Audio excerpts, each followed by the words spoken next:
দেখেন আজকে new York Times একটা রিপোর্ট দিয়েছে যে ইরান যুদ্ধের যে হিসাব নিকাশ ট্রাম্প করেছিল সেটি এখন ভুল প্রমাণিত হয়েছে। যেমন তাদের হিসাবে ছিল না যে হরমুজ প্রণালী এইভাবে বন্ধ হয়ে যাবে। আজকের সর্বশেষ খবর হচ্ছে শুধু তাই না, এবং ইরানের সর্বোচ্চ ধর্মীয় নেতা সহ প্রতিরক্ষা মন্ত্রী, তারপরে ইসলামী যে বিপ্লবী গার্ড বাহিনীর প্রধানকে হত্যার পর ইরান আত্মসমর্পণ করবে। ইরানের নতুন নেতৃত্ব আসবে এবং তারা আত্মসমর্পণ করবে, এমনটাই হিসাব রেখে কিন্তু যুদ্ধটা চাপিয়েছিল। একদম প্রথম দিনই তছনছ বা লণ্ডভণ্ড করা হয়েছিল ইরানকে। কিন্তু হিসাবে ভুল হয়েছে।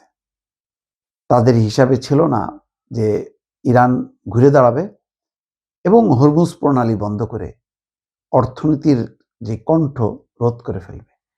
এখন ট্রাম্প দিনকে দিন ক্ষুব্ধ হচ্ছে যে হরমুজ প্রণালী বন্ধ হওয়ার ফলে যে তেলের বাজারে যে অস্থিরতা, অর্থনৈতিক সংকট, যেখানে পুরো মধ্যপ্রাচ্যকে প্রোটেকশন দিতে পারছে না, সারা বিশ্বে তেল সরবরাহ ব্যাহত হচ্ছে, এর ফলে কিন্তু ক্ষুব্ধ হচ্ছে। এবং আজকেরই দেখেন খবর হচ্ছে এই যে হরমুজ প্রণালীতে পরপর 3টা জাহাজে হামলা, একটাতে আগুন ধরছে, অলরেডি আঘাত হানা শুরু করছে। মানে ট্রাম্প বলছিল সাহস রেখে হরমুজ প্রণালীতে জাহাজ চলাচল করানোর জন্য আহ্বান জানাইছিল। এখন সেই সাহস দেখাতে যে হরমুজ প্রণালীতে পরপর 3টা জাহাজে হামলা হয়েছে, একটাতে আগুন ধরে গেছে। সামুদ্রিক নিরাপত্তা সূত্র বলছে ওমানের প্রায় 11 নটিক্যাল মাইল উত্তরে থাইল্যান্ডের পতাকাবাহী ময়ূরী নারী নামের একটি বাল্ক ক্যারিয়ার হামলার শিকার ও ক্ষতিগ্রস্ত হয়েছে।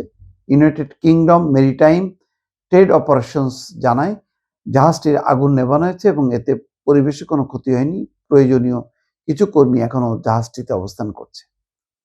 তাহলে পরিস্থিতি এই হামলার পর আরো বন্ধ হয়ে যাবে।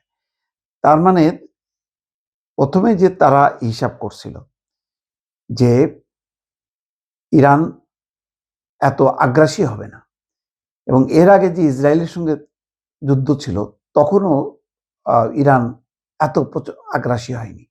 এখন যেভাবে আগ্রাসী রূপ ধারণ করছে, এবং তাদের ধারণা ছিল না যে প্রতিবেশী দেশগুলোতেও আক্রমণ চালাবে, এখন দেখা যাচ্ছে সেই আক্রমণটা অনেক গুণ গতিতে চলছে এবং ইরানকে কোনোভাবেই থামানো যাচ্ছে না। ফলে পুরো মধ্যপ্রাচ্য এখন যুদ্ধের ভয়ে, ক্ষেপণাস্ত্রের ভয়ে আতঙ্কিত। অন্যদিকে হরমুজ প্রণালীও বন্ধের উপক্রম। ট্রাম্প বারবার মানে বলছে সত্য, কিন্তু তাতে লাভ হচ্ছে না, এবং এর মধ্যেই হামলা শুরু করছে ইরান। পরিস্থিতি একেবারেই ভয়াবহ এবং এমন পর্যায়ে উন্নীত হবে, এটা ট্রাম্পের হিসাব নিকাশের বাইরে ছিল।